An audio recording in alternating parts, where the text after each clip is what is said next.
बिस्मिल्लाहिर्रहमानिर्रहीम। अस्सलाम वालेकुम। वालदा की खिदमत का इनाम। हज़रत उमर रज़ी अल्लाह ताला अन्हुम से हुज़ूर नबी करीम सल्लल्लाहु अलैहि वसल्लम ने फरमाया, ए उमर, यमन से जहाद के लिए आने वाली जमातों में कबीला मुराद में से एक शख्स उवैस नामी आएगा।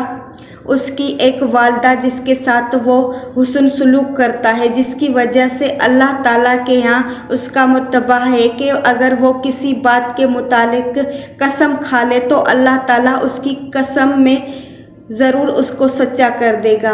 अगर तुमसे ये हो सके कि वो तुम्हारे लिए इस्तग़फ़ार करे तो तुम ऐसा ज़रूर कर लेना, यानी उससे दुआए मग़फ़िरत कर लेना। हज़रत उमर बिन रज़ी अल्लाह ताला अन्हों ने हज़रत उवैस कुरनी रहमतुल्लाह ताला से मुलाकात की और अपने लिए मग़फ़िरत की दुआ कराई।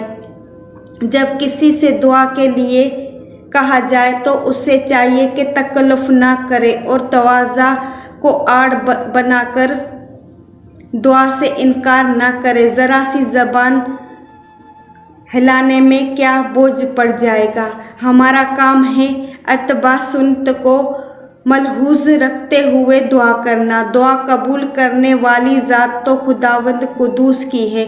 दुआ से इनकार करके खिलाफ सुन्नत का काम भी करते हैं और अपना वक़ार सवाब भी खो देते हैं।